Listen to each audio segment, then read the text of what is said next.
Sir, सबसे पहले आपको न्यूज़ जनमत जागरण में स्वागत है। ये जो चंपारण की धरती मोतिहारी पर जो कोटवा प्रखंड में आमुआ में एक नया आप लोग पहल शुरू किए हुए हैं और ये जो पहल आप लोग शुरू किए हुए हैं तो आप लोग कितना कारगर साबित होगा हमारे देश के लिए और हमारे चंपारण के लिए और हमारे राज्य के लिए?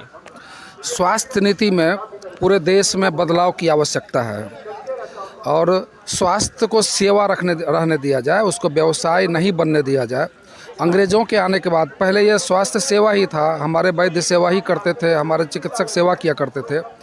ये गुलामी के कालखंड में और ख़ास करके जब अंग्रेज़ आए तो उन्होंने एक ऐसा सिस्टम लाया, एलोपैथ का सिस्टम, जिसमें ये स्वास्थ्य जो है वो सेवा से हट करके व्यवसाय हो गया।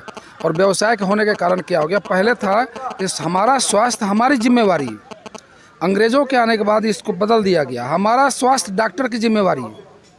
अब हमको सोचता है कि आदमी सोचता है कि हम अपने स्वास्थ्य के लिए डॉक्टर हमारा जिम्मेवार, डॉक्टर हमको ठीक रखे, हमको जब बीमारी हो जाता है डॉक्टर ठीक करे, हमको हमारी जिम्मेवारी नहीं है।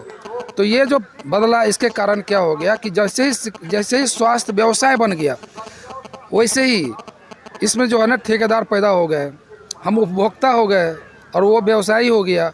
उतने ठेकेदार पैदा हो गए, कोई किसी ने हार्ट का ठेकेदारी ले लिया, किसी ने किडनी की ठेकेदारी लिया, किसी ने लंग की ठेकेदारी लिया, किसी ने आँख की ठेकेदारी लिया, किसी ने कान की ठेकेदारी लिया, किसी ने स्किन की ठेकेदारी लिया।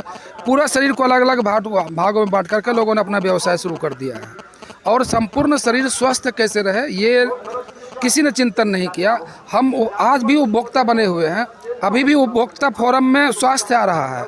हम केंद्र सरकार से भी अनुरोध करेंगे और संपूर्ण स्वास्थ्य कर्मी से अनुरोध करेंगे कि इसको सेवा में रखा जाए, इसको उपभोक्ता फोरम से हटा दिया जाए। क्यों? कि उपभोक्ता फोरम में रखने के साथ ही उसकी पॉलिसी चेंज हो जाती है। यदि आपका कोई दांत है खराब हो गया, यदि आपका उंगली खराब हो गया, तो आप उस पर केस करके उपभोक्ता फोरम में जा करके उसका कंपनसेशन ले सकते हैं। कंपनसेशन तो 1% लोग को मिलेगा, नहीं मिलेगा, लेकिन उसके कारण जो वृद्धि हो जाती है, उसके कारण जो उसका टेस्ट में वृद्धि हो जाती है, सब कुछ हो जाती है, उसका 99% मरीज को भुगतना होता है।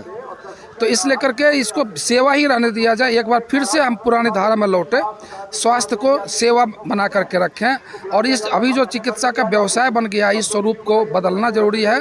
और क्लिनिक जो है वो एक तरह से फिटनेस सेंटर होना चाहिए, अस्पताल को आरोग्य केंद्र बनाना चाहिए, उसको वेलनेस सेंटर होना चाहिए, उसको फिटनेस सेंटर होना चाहिए।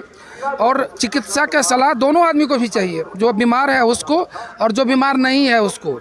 जो बीमार है उसको तो ठीक होने के लिए चाहिए, जो बीमार नहीं है वो आगे बीमार ना पड़े इसके लिए चिकित्सीय सलाह देना चाहिए।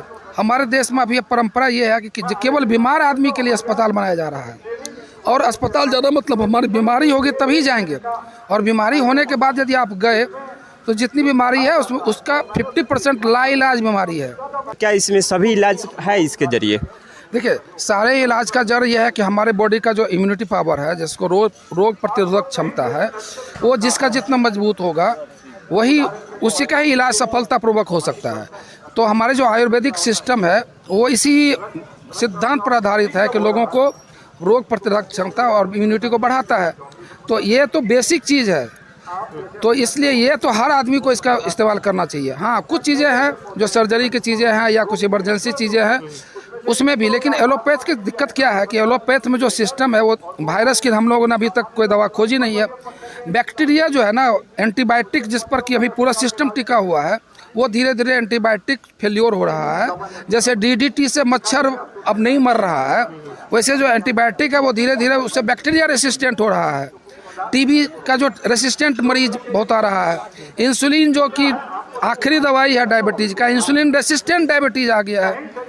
अब जो हमारी ब्लड प्रेशर की दवा है, ब्लड प्रेशर जो रेसिस्टेंट जो दवाई से रेसिस्टेंट ब्लड प्रेशर आ रहा है, यदि ये चीज़ें उसका तो मौत ही बच रहा है, उसके बाद तो हमारे पास कुछ बचता नहीं है।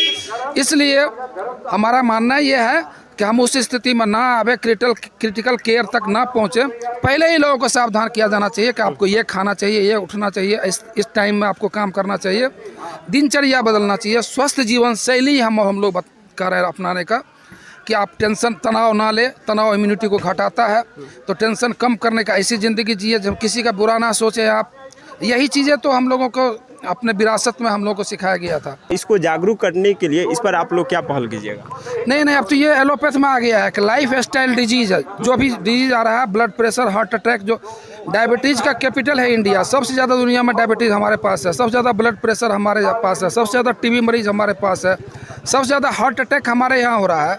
तो ये लाइफ स्टाइल के कारण हो रहा है। तो लाइफ स्टाइल डिजीज़ के बारे में पढ़ाई हो रही है, इसके लिए अवेयरनेस दिया जा रहा है। लेकिन चूंकि चिकित्सा व्यवसाय बन चुका है, इसलिए डॉक्टर सुरक्षा पर कम ध्यान देते हैं। सोचते हैं कि नहीं, हम इसको रक्षा की चीज़ें हम ना बताएं ताकि ये बीमार पड़े तो हमारा धंधा ज़्यादा चले। इस चीज़ के लिए इसी से जागृति पैदा कर रहा है, जनता को आरोग्य भारती जगा रहा है कि ठीक है, चिकित्सा तो व्यवसाय मान रहे हैं, और चूँकि सरकार भी हमको चिकित्सा को उपभोक्ता फोरम में डाल दिया है, सरकार भी इसको व्यवसाय मान रही है, चिकित्सक भी व्यवसाय मान रहे हैं। लेकिन हमें तो जागरूक होना चाहिए। हम जो फास्ट फूड खा रहे हैं, हम जो वेस्टर्न लाइफ स्टाइल जी रहे हैं, हम जो मोबाइल कंप्यूटर के साथ ज़्यादा समय बिता रहे हैं, हम जो ईर्ष्या द्वेष कर रहे हैं, हम जो कंपटीशन में भागा दौड़ में अपना तनाव ले रहे हैं, इससे बचने की कोशिश करना चाहिए। चलिए, बहुत बहुत धन्यवाद।